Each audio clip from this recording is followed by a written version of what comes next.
Guys एक मैं payment कर रहा था और जैसे ही पेमेंट यूपीआई से कर रहा था वहाँ पे होल्ड फ्रीज लिख करके आ गया मेरे ऐप में। दैन मैंने कस्टमर सर्विस से बात किया एंड उन्होंने बताया कि आपके अकाउंट में बहुत ज़्यादा ट्रांजेक्शन होने की वजह से आपका अकाउंट डोमिनेट हो गया है। अब यार आप सोच रहे हो कि अभी तक तो आपको एक प्रॉब्लम समझ में आ रही थी कि आपका अकाउंट होल्ड है, लेन है या आपका अकाउंट फ्रीज हो चुका है, लेकिन आप डोमिनेट के बारे में नहीं जानते हैं।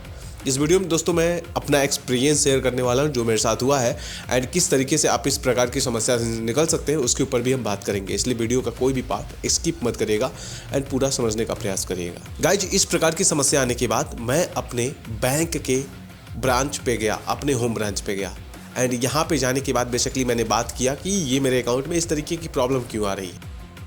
तो ब्रांच मैनेजर ने सबसे पहले अकाउंट नंबर लिया एंड चेक किया एंड मुझे उन्होंने बताया कि आपका अकाउंट डोमिनेट हो गया है। अब देखो गाइस, डोमिनेट होने पे आपका अकाउंट खुल भी सकता है, नहीं भी खुल सकता है, डिपेंड करेगा आपकी उस सिचुएशन के ऊपर। अभी जो डिटेल्स है वो मैं आपको शेयर कर रहा हूँ।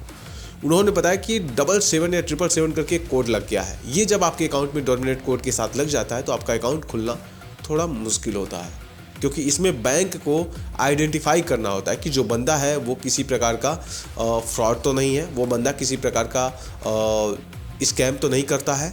ये बैंक को आइडेंटिफाई करना पड़ता है, एक बैंक के लिए काम बन जाता है। ऐसे केसेस में बैंक मैनेजर आपको डिनाई कर सकता है कि आपका अकाउंट हम क्लोज कर देंगे। अगर आपका खाता डोमिनेट होता है, आपके अकाउंट में पैसा है तो आपको पैसा मिल जाता है बैंक खाता बंद होते समय। बट अगर आप उस खाता को चलाना चाहते हैं और बैंक मैनेजर अगर डिनाई करता है तो उस केस में क्या करना वो आपको मैं बताऊंगा अभी।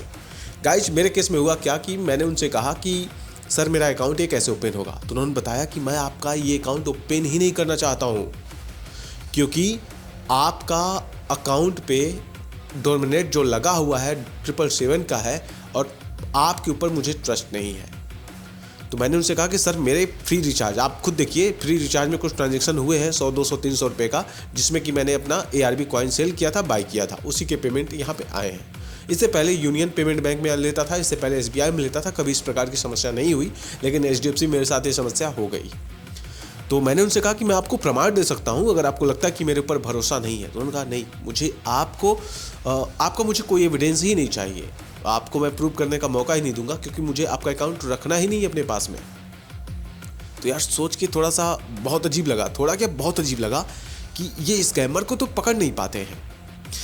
1-1 करोड़, 2-2 करोड़, 10-10 करोड़ रुपए का अमाउंट हेर फेर हो जाता है, लेकिन ये स्कैमर का अकाउंट होल्ड तक नहीं कर पाते हैं। और एक नॉर्मल व्यक्ति का जिसका अकाउंट नॉर्मली यूज कर रहा है, 100-200 रुपए का ट्रांजेक्शन हो रहा है, उस ट्रांजेक्शन के बेसिस पे अकाउंट को KYC ही नहीं करने दे रहे हैं, मतलब चाहते ही नहीं है। जबकि कस्टमर सर्विस से मुझे बोला गया था कि आपका अकाउंट अनफ्रीज हो जाएगा, लेकिन नहीं हुआ ना।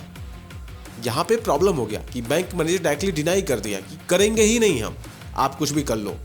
और आपके खाते पे जो EMI चल रही है, उसका लोन आपने टाइमली पे किया है, मैं यही आपसे रिक्वेस्ट करूंगा जल्द से जल्द इसको पूरा क्लोज कर दो।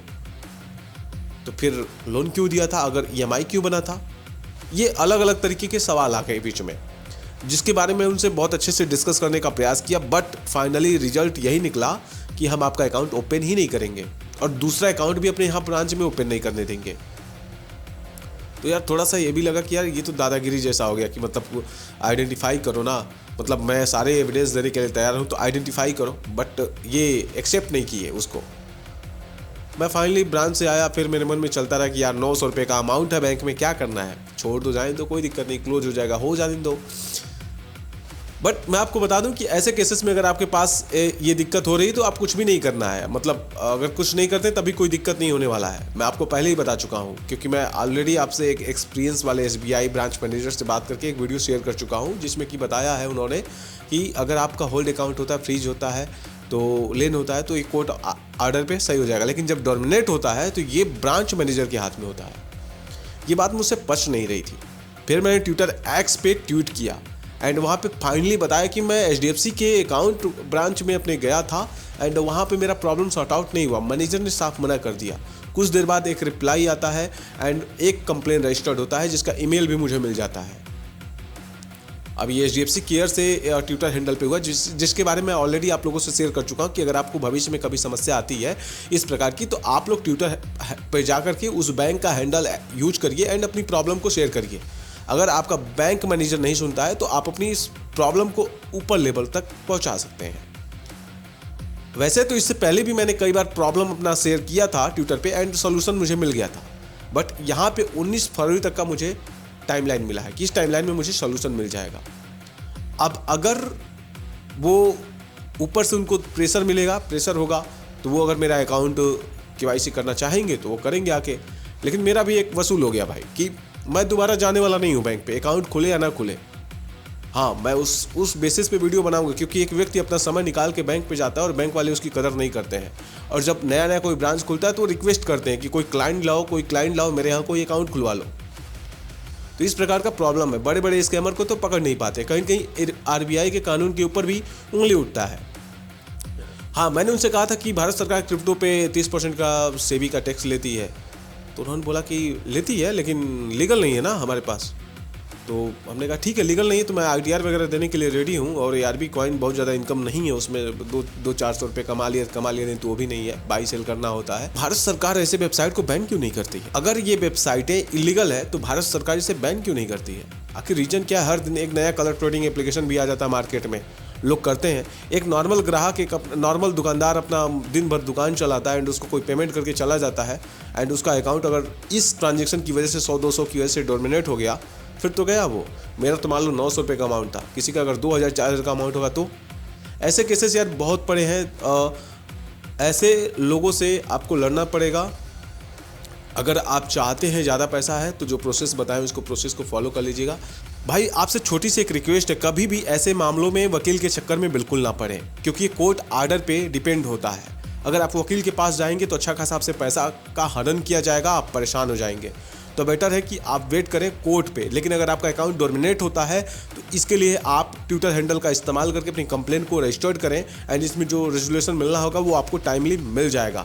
एंड अगर आपको गाइस ये वीडियो पसंद आया होगा, अगर आपको लगता है कि ये वीडियो आपके लिए बहुत ज़्यादा हेल्पफुल है, तो आप लोग कमेंट करके हमें जरूर बताइएगा एंड वीडियो को लाइक करना बिल्कुल मत भूलें। एंड गाइस जाते जाते मैं ये भी आपसे कहना चाहता हूँ, मुझे नहीं पता कि आपका जो अकाउंट है वो HDFC के अलावा और किसी है जैसे PNB या SBI या किसी और यूनियन वगैरह बला जो भी है, किसी भी बैंक का है, मुझे नहीं पता किस बैंक का है, लेकिन ये डोमिनेट वाला प्रॉब्लम किसी के भी साथ आ सकता है। ये चीज़ का ध्यान रखें दोस्तों। अगर आपका, अब मेरा केस में क्या है ना कि देखो, मेरा तो उसी अकाउंट पे लोन चल रहा है, तो वो लोन मैं क्रेड नाम के एप्लीकेशन से पेमेंट कर सकता हूँ। मैं क्रेड एप्लीकेशन का लिंक दे दूंगा, गूगल प्ले स्टोर पे अवेलेबल, आप लोग इंस्टॉल कर लेना। वहाँ पे अपना same email ID phone number डाल के जब रजिस्ट्रेशन करोगे तो वहाँ पे आपके सारे लोन वगैरह जो भी होते हैं ना, वो सब कुछ आपको दिखाएगा। वहाँ से आप पेमेंट कर सकते हो। कोई ज़रूरत नहीं कि आपका अकाउंट होल्ड है, ब्लॉक है, तो आप रीपेमेंट नहीं कर पाओगे। तो ऐसे केसेस में तो मेरा लोन तो पेमेंट होता रहेगा ऑन टाइम पे। आज के लिए बस इतना ही, मिलेंगे अगले वीडियो में। तब तक के लिए जय हिंद, जय भारत। इस वीडियो को जितना हो सके उतना शेयर करिए। धन्यवाद।